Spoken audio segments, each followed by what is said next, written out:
Now, can I talk about Collingwood's week from hell? Because whatever spin you want to put on this has been a horrendous week for the Collingwood Football Club, a PR disaster from get-go.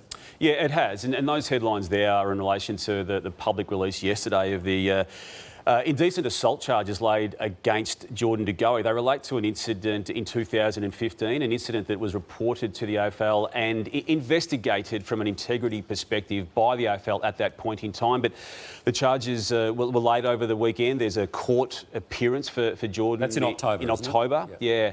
And it comes again on the back of the Steele Sidebottom situation during the week, and also on field, Lordo, 2 matches that they've lost now in the past 2 weeks, GWS and Essendon. So does this mean the AFL, the police have been able to find extra information to get it to this point? I'm assuming so, Lordo. Again, it's now that's in front of the courts. We won't be talking about it, but football-wise, logistically, it does create a problem for Jordan De Goey in terms of now needing to get negative on 2 separate tests as a result of having to go to the police station yesterday. And while Collingwood are leaving Victoria today to head to Sydney, it's unknown as we speak as to what arrangements are going to be in place for him and how he's allowed to, I suppose, even be available for next week. You'd think the test would come back in time for that to be the case, but it's another issue and another layer. But look, the issues, as you say, TJ... The rap sheet is horrendous. We were going through it in our meeting beforehand, and I don't know of any other club in recent times who's had a rap sheet like this.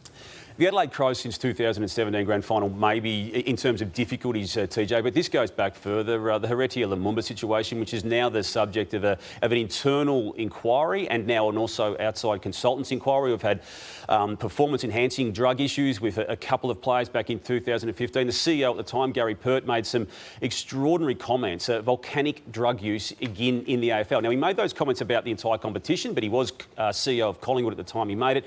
Jordan De Goey's name is prominent on this list for a number of reasons. There was a broken hand issue. You can see there's a couple of driving issues there. The Sam Murray drug ban, again, happening in 2018. The Jaden Stevenson betting situation. And the COVID-19 breach where Steele Sidebottom was required by police to be driving him home after him getting to a point where he could not remember what he'd been doing. So it's an horrendous rap sheet. And there are other minor incidents in there that hadn't been included. So you're right, it has been a PR disaster for the club in recent times.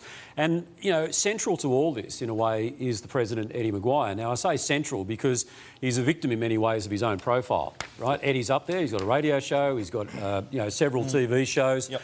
And I've got to say, this week, I spoke to Eddie on the news on Wednesday night. I don't think it went well for Eddie, I've got to say, when you talk about being proud of Steele Sidebottom. Yep. And then, of course, it's only got worse.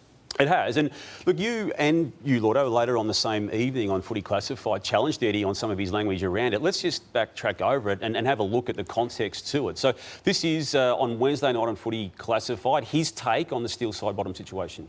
And I reckon, I heard you 3 weeks ago, Ed, you said, how are these guys doing? I said, Ed, Ollie Wines it might have been. I'll say, you know what, someone else will make a mistake, Ed, and you're going, these players, how can they do it? I think you're over-dramatising what I said. Exactly. I'd love to get it up if we could, because that's exactly what you said. Because Matt, he's made a massive... And you know what? What are you doing? Why are you going on the prosecution line here, mate? We're saying the guy's accepted his situation. Exactly, and he's made a mistake and we get on with it. Yeah, OK, and that's what I just said. And I was asked if I was going to sack him as vice-captain of the club, and I said no. It'll be a consideration. I'd be shocked if it wasn't. Well, you can ask me because I'm the president. I said no. But it'll come down to bucks, I would have thought. Well, it'll still come back, but it comes back to the board. That's right. And the answer is at the moment, no. Yeah. And the lead. Now, we know what Ed's done there, and in isolation, he's taken the hit for his player. And I think in many ways that is very admirable for a chairman to do it. But if you're going to go down that path, you need to be very mindful of what you've said previously, publicly, strongly about player behaviours relating to the COVID-19 breaches. And back on April 29, Lordo, again, you're on the Footy Classified show. We engaged in conversation with Eddie about such matters. And when you look back at this, it does seem highly hypocritical for him to have this view on April 29 and another one this week. The entire competition when you do something I'm saying once we get back, there'll be absolutely no sense of humour about anybody, climbing out the window or letting somebody climb in the window. That'll be absolutely made clear. It won't be the last, though, unfortunately, Ed. That won't be the last one. Well, you know what? We say that all the time, like, the naughty boys. I said, no, it has to be the last time. I'm just telling you it won't be. Yeah, OK. Well, maybe it has to be 100,000 and you get suspended for the year. What? What do we have to tell people? We're trying to claw back $500 to $600 million. Yeah.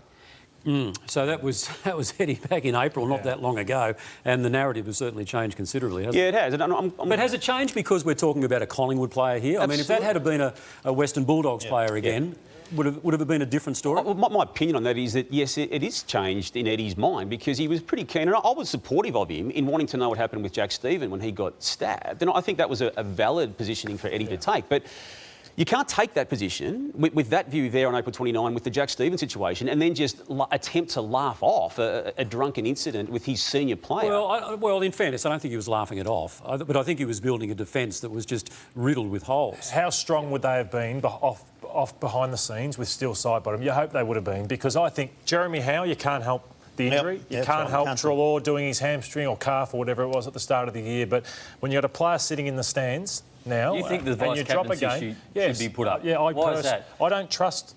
Once a player does that, and But hasn't Steele got like over a decade? He's never been in trouble. He's admirable. Money Everybody in the bank. respects up for him.